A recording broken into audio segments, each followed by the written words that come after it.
देखो बेटा,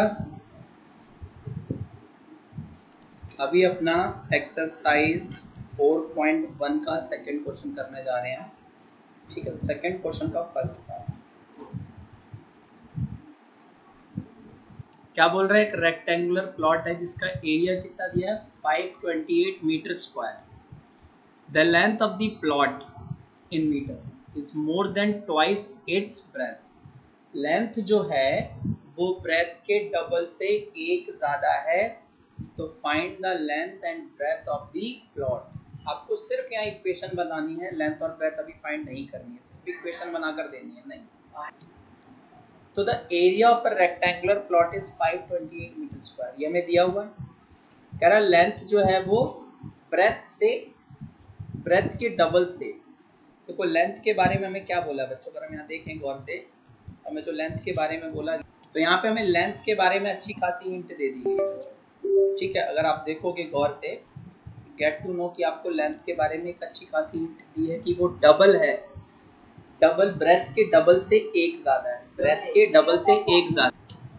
तो यहाँ पे हमें लेंथ के बारे में हिंट दी है पर ब्रेथ के बारे में हिंट नहीं दिया, तो हम ब्रेथ को क्या मान लेंगे, x मीटर। ठीक है, तो let the breadth of the rectangular plot B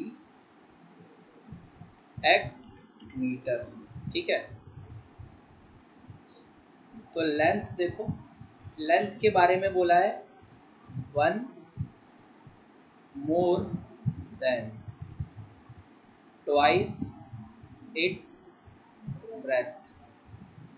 देखो 1 यानी 1, मोर का मतलब प्लस, ट्वाइस का मतलब 2 टाइम्स, और ब्रेथ कितनी थी x। हमारी लेंथ कितनी आ जाएगी बेटा, 1 प्लस 2x। और अगर मैं आपसे पूछूं कि बच्चों एरिया ऑफ रेक्टेंगल का फॉर्मूला क्या होता है, तो आप बोलोगे सर लेंथ इनटू ब्रेथ, यही होता है एरिया ऑफ रेक्टेंगल का फॉर्मूला। तो हमारी लेंथ कितनी दी है, लेंथ दी है बेटा 2x प्लस 1, यही दी है ना, और ब्रेथ कितनी दी है x, और एरिया भी 528 मीटर स्क्वायर ऑलरेडी गिवन है। क्या हो जाएगा, 528 इज इक्वल टू, ये 2x के साथ x में 2x स्क्वायर प्लस x, अब 528 को इधर ले आना तो बेटा 2x square plus x minus 528 equal to 0। ये हमारी बन गई क्वाड्रेटिक इक्वेशन। ठीक है, ये हमारी क्या बन गई, quadratic equation. As of now हमें यही करना है, इनको सॉल्व नहीं करना, बस क्वाड्रेटिक इक्वेशन बना के देनी थी, वो हमारी बन गई। तो कुछ में क्या दिया था, product of two consecutive positive integer. तो क्या बोल रहा था, product of two consecutive positive integer. Consecutive क्या होते हैं, जो एक के बाद एक आते हैं, एक के बाद एक। तो मान लो कि अगर हमारा पहला कॉन्जिक्यूटिव इंटीजर अगर x होगा तो अगला x प्लस 1 होगा, हमेशा क्या होगा, x प्लस 1, उसके जस्ट बाद वाला। ठीक है, तो देखो let one integer be x, तो अदर इंटीजर जो है ना, अदर इंटीजर वो x प्लस 1 हो जाएगा। अब आपसे क्या कह रहा है, the product of two consecutive integer. Question के हिसाब से कह रहा है आपसे कि x और x प्लस 1 का जो मल्टीप्लीकेशन है वो कितना है, 306, यानी x square plus x is equal to 306, ये इधर आ जाएगा, तो x square plus x minus 306 is equal to 0। ये हमारी क्वाड्रेटिक इक्वेशन बन गई। ठीक है, इसको सॉल्व करना हम आगे किसी एक्सरसाइज में सीखेंगे, अगली वाली में। तो देखो बेटा, इस क्वेश्चन में क्या लिखा है, Rohan's mother is 26 years older than him. Rohan की मम्मी जो है उससे 26 साल बड़ी हैं। ठीक है, और कह रहा है अब से 3 साल बाद रोहन जितने का होगा और उसकी मम्मी जितने की होंगी, उन दोनों एज को मल्टीप्लाई करोगे तो कितना आएगा, 360। और आपको फाइंड करनी है क्या लिखा है, फाइंड रोहन्स प्रेजेंट एज। तो यहाँ किसकी प्रेजेंट एज फाइंड करनी है, रोहन की। तो हम लिखेंगे कि let Rohan's present age be x years, let Rohan's present age be x years. और मैंने बोला था जब भी एज वाले क्वेश्चन आए आप डब्बा बनाओ, सबसे बेस्ट तरीका है क्या करो, डब्बा बनाओ। कहाँ देखो भैया डब्बा, देखो इधर देखो, सबर करो, ये देखो डब्बा,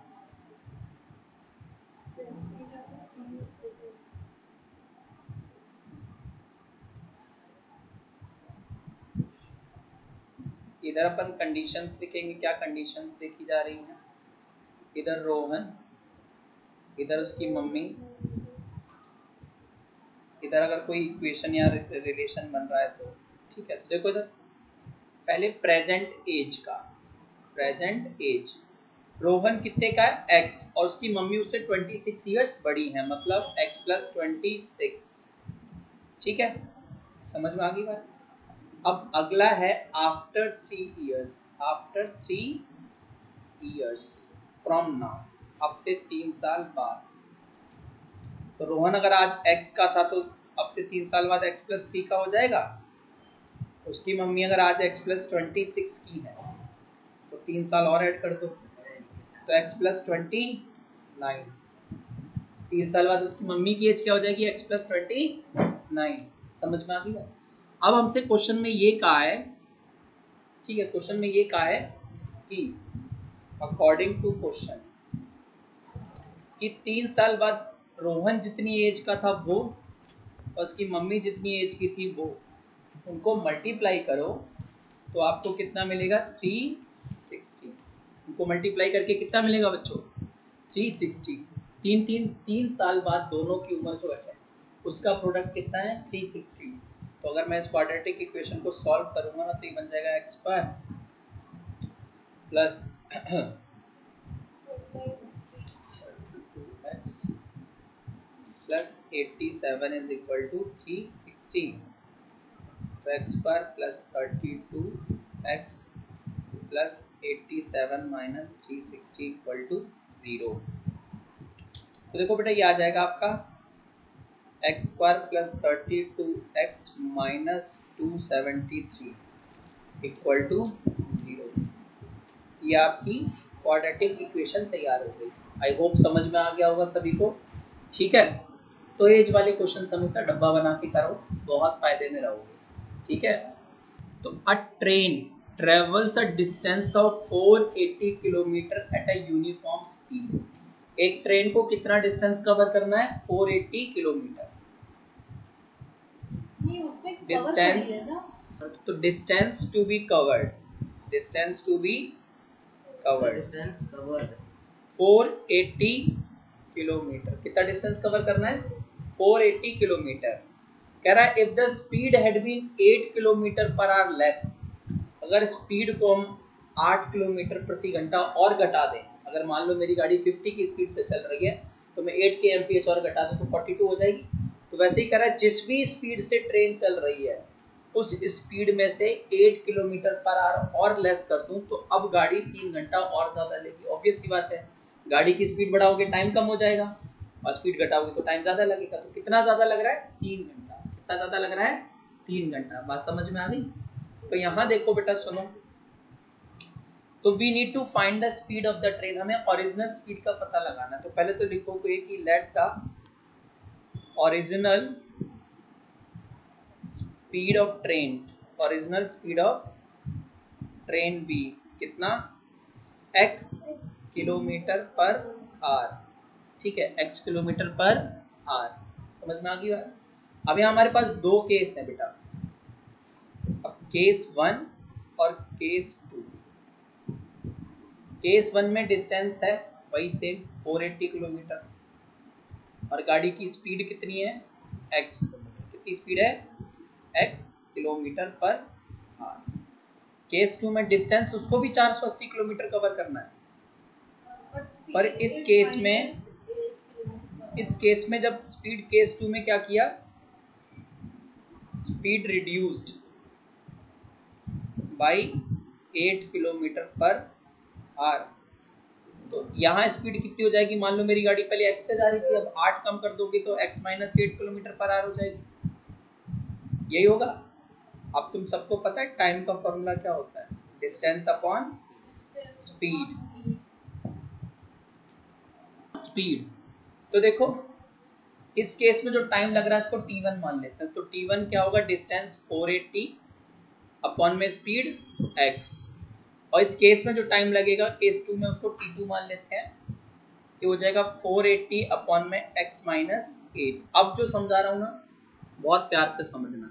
तो देखो बेटा t1 और t2 में कौन सा बड़ा है, इसको पहचानने के लिए देखो स्पीड कम किस में है, t2 में है ना, x माइनस 8 स्पीड घटा दोगे तो टाइम क्या होगा, ज्यादा लगेगा।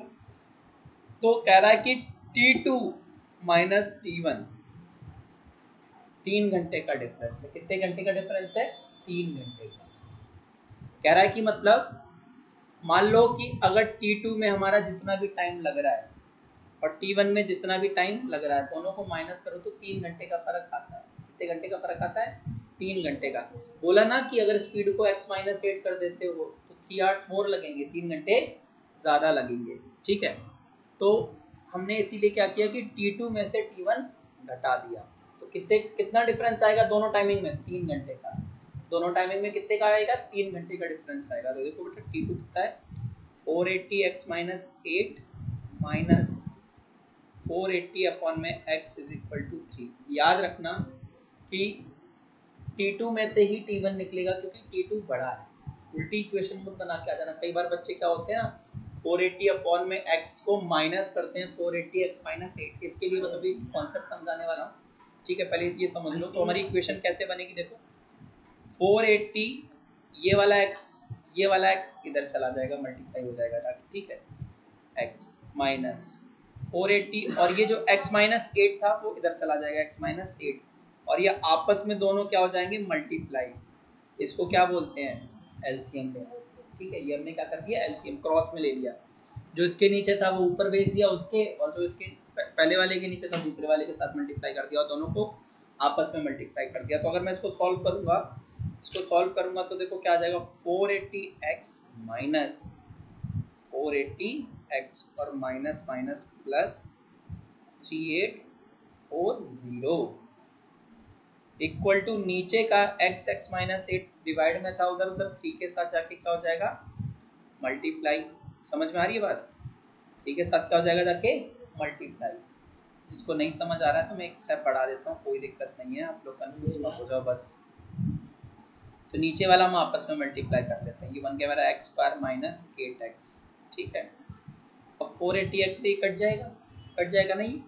अब देखो बेटा गौर से देखो, एक्स स्क्वायर माइनस 8x नीचे है, वो उधर चला जाएगा ऊपर, और इधर सिर्फ 3840 बचा है।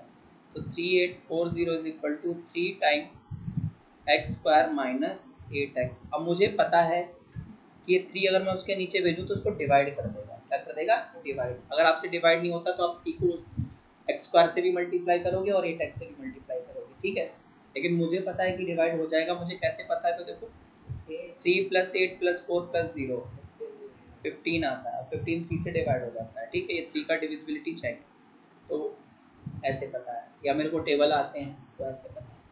चलो तो अब 3840 अपॉन में 3 इज इक्वल टू बन जाएगा एक्स स्क्वायर माइनस 8x।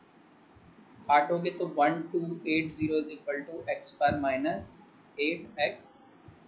तो X square minus 8x minus 1280 is equal to 0। ये हमारी रिक्वायर्ड इक्वेशन बन जाएगी। ठीक है, हमारी क्या हो जाएगी, रिक्वायर्ड इक्वेशन। ठीक है, अच्छा मैं तुम्हें एक कॉन्सेप्ट समझाने वाला था इधर से। अगर मैं आपसे पूछूं, ठीक है, 1 upon x minus 3, 1 upon x और 1 अपॉन एक्स प्लस 3, इन तीनों में सबसे बड़ा कौन सा है? तो सबका आंसर आया, सबने कहा कि सर 1 अपॉन एक्स प्लस 3 बड़ा है, जो कि सबका गलत था। ये सबका गलत है। अब तुम ऐसे समझो, हमारे पास सुनो, हमारे पास मान लो कि एक पिज्जा है, एक पिज्जा में और एक्स की वैल्यू, अब थोड़ी देर के लिए आप क्या करो ना, एक्स की वैल्यू 5 लेके चलना। कितनी लेके चलना, 5। ठीक है, तो अगर हम एक्स की वैल्यू 5 लेके चलते हैं तो अगर मैं इसे सॉल्व करूं 5 माइनस 3, 1 अपॉन 5 और 1 अपॉन 5 प्लस 3, तो 1/2 आ रहा है, 1/5 आ रहा है, 1/8 आ रहा है। ठीक है, समझ में आ रही बात? तो अब हम एक पिज्जा का एग्जांपल ले रहे हैं। तो एक पिज्जा है, एक पिज्जा को 2 लोग खा रहे हैं।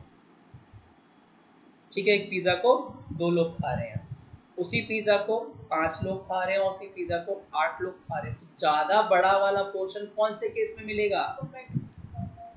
1/2 यानी x-3 वाले में। तो ये सबसे बड़ा हो गया, फिर ये, और सबसे छोटा 1/x+3। समझ में आ गई? तो अगर ऊपर का नंबर, याद रखो, अगर तीनों में, दोनों में ऊपर का नंबर सेम है, तो नीचे में जिसका छोटा होगा वो एक्चुअल में बड़ा होगा। ठीक है, तो नीचे में सबसे छोटा किसका है? x-3। x-3 सबसे छोटा था ना, तो वो सबसे बड़ा हो जाएगा। तो आज के बाद आप ये सीक्वेंस जरूर याद रखना, कॉपी के ऊपर लिख लेना कि 1/x - a, 1/x और 1/x+a में सबसे बड़ा माइनस वाला, फिर ये कॉपी के टॉप पे लिख लेना। ठीक है, आई होप समझ में आई होगी चीज। ठीक है।